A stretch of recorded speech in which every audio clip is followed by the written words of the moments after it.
everyone and welcome back to my channel, and this is Frayal from Scrumptious Cakes by Fairy, and in this video I am going to share with you my chocolate cake recipe. And this is a very simple and very easy and quick recipe. You do not need any electric beater or any electric equipment to make this cake. You just need a hand whisk, you just need a bowl, measuring cups, and you will be good to go.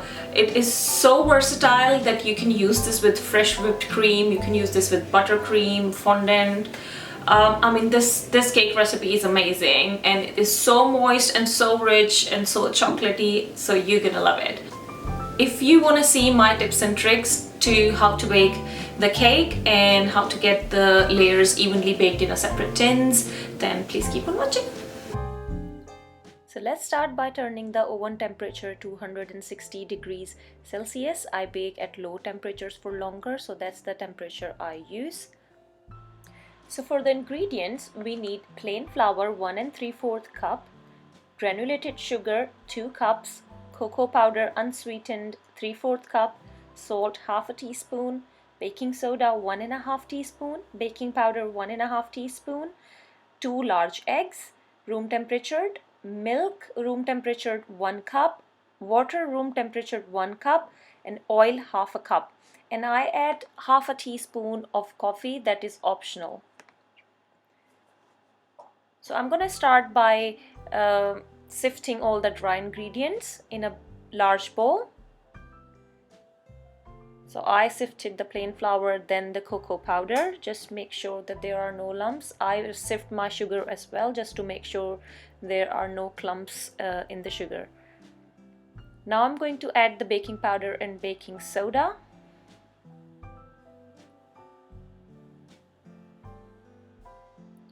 Now I'm going to take a balloon whisk, hand whisk, and I'm going to quickly whisk it to combine all the dry ingredients. Now I'm going to add the eggs,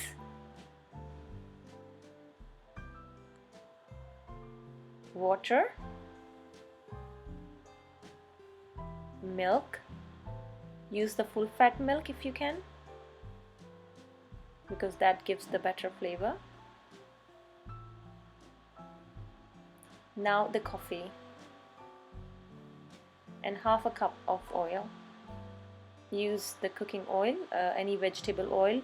Just don't use the olive oil or any oil which has got very strong smell or aroma. I'm just going to quickly whisk it by hand until all the ingredients are well combined. You don't need a hand beater, but if you want, you can use the hand beater. So I'm going to bake this cake in 3 separate tins. This will give me 3 layers for the cake. I have greased the pans, and now I'm going to line them with parchment paper. Parchment paper actually helps them to release the cake from the pan, and it also helps them to prevent against the hard edges, if it makes sense. So I'm just going to divide this batter in these 3 tins. They are 8-inch round tins, and this recipe makes about 3 layers of 8-inch cake. So I'm just going to divide them evenly. I'm just going to eyeball the batter in the tins, but if you want, you can use the weighing scale to make sure that you have poured down even quantity of the batter in each tin.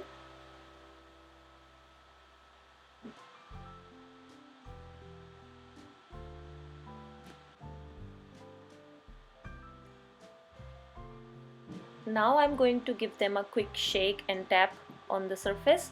It will pop all the air bubbles in the batter.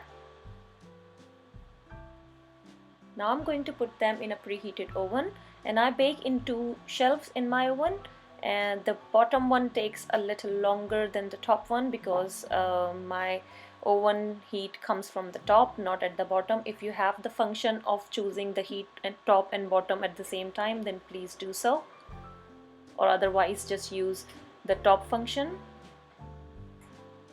And I have a fan oven, so I have turned the fan on as well.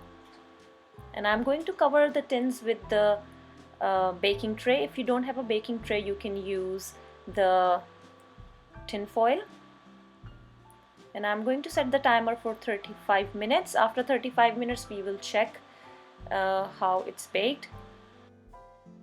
Now I'm going to check the cake on the top shelf, and I'm going to see by touching the cake sponge. If it springs back, then it means it's ready, and if it doesn't, then it means it needs more time. So I gave it about 20 more minutes, and after 20 more minutes I've removed the tray for last 5 minutes.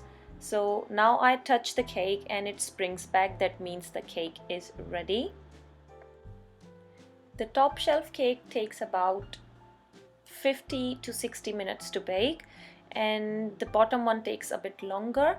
So as you can see, they still look wet and they're not springy at the touch. So I'm going to bake the bottom two cakes for another 15 minutes, and for the last 5 minutes I remove the tray from the top and let them bake.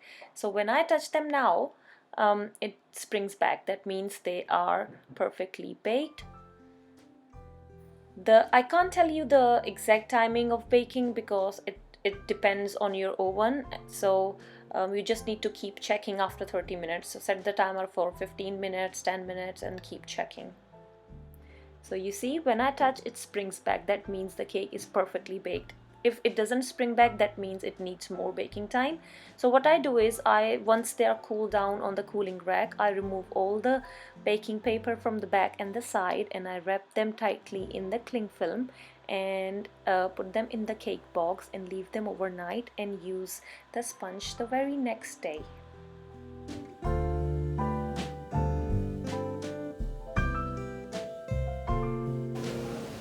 So here are my baked cakes, and as you can see, they are pretty much flat from the top.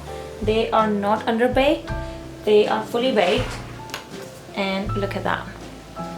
There is not much to remove from the top. I mean, I still do some, like remove this layer from the top, like this layer, but if you don't want to remove that, it's absolutely fine, as you can see. So yeah, I hope you liked this tutorial, and if you did, then please don't forget to subscribe to my channel and hit the like button and press on the notification bell, because I am going to be using this cake for making the Black Forest cake. So if you want to see how I do the Black Forest cake using this recipe, then please do press the notification bell so you can get notified when I upload that. And yeah, that's it. I'll see you in the next video, and bye!